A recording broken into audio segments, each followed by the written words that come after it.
Hi, ഞാൻ ഭടൻ Satheesh Kumar KP. എല്ലാവരും സുഖമായിട്ടിരിക്കുന്നെന്ന് വിശ്വസിക്കുന്നു. ഞാനിപ്പോൾ ഇവിടെ വന്നതിൻ്റെ കാര്യം വേറൊന്നുമല്ല, ഇത് നമ്മുടെ കടയുടെ ലൊക്കേഷനാണ്. അപ്പോൾ ഇതുപോലെ തന്നെ നമ്മുടെ കോർപ്പറേഷൻ്റെ ബോർഡാണ്, നോക്കിക്കോ. നമ്മുടെ ക്ലീൻ സിറ്റി പാങ്ങോട് കോർപ്പറേഷൻ്റെ ഇതാണ്. ഇതിനെ കോർപ്പറേഷൻ്റെ അധികാരികളും മേയർ ഉൾപ്പെടെ എല്ലാവരും ഇതിന് സപ്പോർട്ടായിരുന്നു ഈ നിയമവിരുദ്ധമായ കാര്യത്തിന്. ഒരു യൂണിഫോം ഇട്ടുകൊണ്ട് ബ്രിഗേഡർ സലിൽ MP ഇവിടെ QRT 5 ഫ്ലൈയിങ് സ്ക്വാഡ് പോലീസുകാരെല്ലാം വിളിച്ച് വരുത്തി നമ്മളെ അങ്ങ് ഇല്ലാതാക്കാനാണ് ഇവർ നോക്കിയത്. നടന്നില്ല.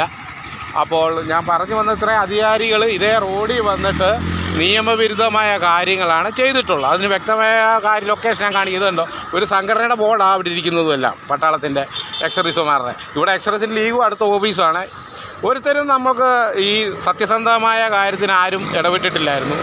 അപ്പോൾ ഇങ്ങനെ ഇവർ ഈ പബ്ലിക് റോഡിൽ കേരള സർക്കാരിൻ്റെ അധീനതയുള്ള ഈ റോഡിൽ വന്നിട്ട് ഈ അധികാര ദുർവിനിയോഗം നടത്തിയത് ഒരു യൂണിഫോം ഇട്ടുകൊണ്ട് ചെയ്തത് ശരിയാണോ തെറ്റാണോ നിങ്ങൾക്ക് പൊതുജനങ്ങൾക്ക് എല്ലാവർക്കും ചിന്തിക്കാവുന്ന കാര്യമാണ്.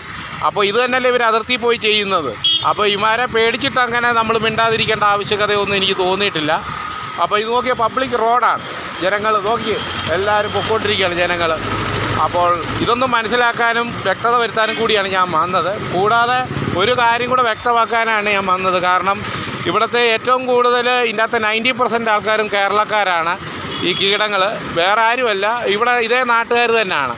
അപ്പോൾ ഇവർക്കല്ലേ എല്ലാവരും സപ്പോർട്ട് ചെയ്യത്തുള്ളൂ. അല്ല, അപ്പോൾ അതുകൊണ്ടാണ് ഇവർ കോർപ്പറേഷൻ പോലീസും എല്ലാവർക്കും സപ്പോർട്ട് ചെയ്തത്. ഇപ്പോൾ എല്ലാവരും പറഞ്ഞു ഞങ്ങൾ അങ്ങനെ വന്നിട്ടില്ല, ചെയ്തിട്ടില്ല, ഞങ്ങൾ അങ്ങനെയല്ല, ഇങ്ങനെ പട്ടാളത്തെ അപമാനിക്കുകയാണ് എന്നൊക്കെയാണ് പറയുന്നത്.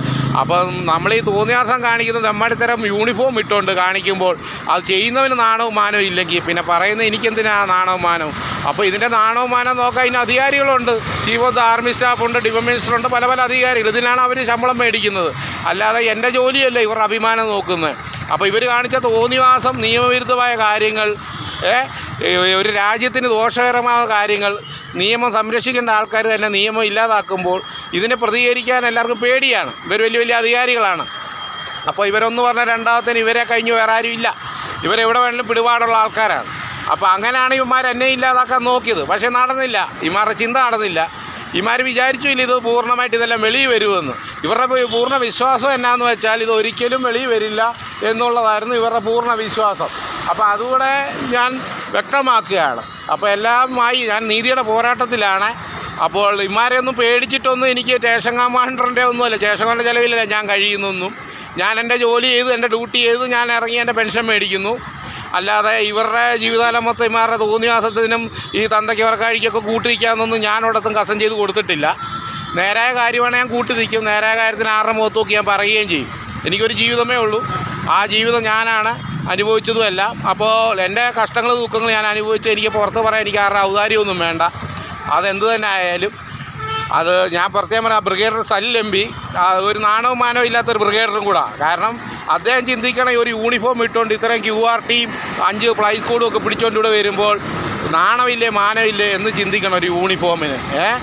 അപ്പോൾ അത് നല്ല കാര്യമാണ്. ഓക്കെ, നിയമവിരുദ്ധ കാര്യങ്ങൾ. എന്നിട്ട് എന്തായാലും നാടും വിട്ടും പോയിരിക്കുകയാണ്. ഇപ്പം അറിയപ്പെടുന്ന കാങ്കോലം കണ്ടാന്ന് എവിടെ പോയാലും അങ്ങനെ പറന്ന് ഇവിടെ വരും. വരുത്തിയാലേ പറ്റൂ എനിക്ക്. അപ്പോൾ അതുകൊണ്ടാണ് നടന്നുകൊണ്ടിരിക്കുകയാണ് ഇതിൻ്റെ പരിപാടിയെല്ലാം. ആർമി തരപ്പിലായാലും ഭിന്നശേഷി കമ്മീഷൻ എല്ലാം നല്ല രീതിയിൽ നടന്നുകൊണ്ടിരിക്കുന്നു, ഇമ്പ്രൂവ് ആയിക്കൊണ്ടിരിക്കുന്നു. അപ്പോൾ അതുകൊണ്ടൊന്ന് വ്യക്തമാക്കാനേ വന്നത്. ഇതാണ് നമ്മുടെ ലൊക്കേഷൻ. ഇതായിരുന്നു നല്ല രീതിയിൽ ഞാൻ ഉപജീവനം നടത്തിക്കൊണ്ടിരുന്ന ഏരിയയാണ്. ഇതേമാര് തന്നെ ആർമി തന്നെ ശുപാർശ കൊണ്ട് തന്നിട്ട് ഇമാര് തന്നെ തോന്നിവാസവും ഈ തെമ്മാടിത്തരെല്ലാം കാണിച്ച് കൂട്ടുന്നത്. അപ്പോൾ ഇമാർക്ക് നാണവും മാനവും ഇല്ലെങ്കിൽ പിന്നെ എനിക്കെന്തിനാണ് ഇത് പറയുന്ന നാണവും മാനവും എന്നും കൂടി എല്ലാവരും ചിന്തിക്കണം. അധികാരികളും ഈ സർവീസിൽ ഇരിക്കുന്നവരും പെൻഷനായവരും പൊതുജനങ്ങളും എല്ലാം മനസ്സിലാക്കാൻ വേണ്ടിയിട്ടാണ് ഞാൻ ഈ വീഡിയോ എടുത്തത്. ഓക്കെ.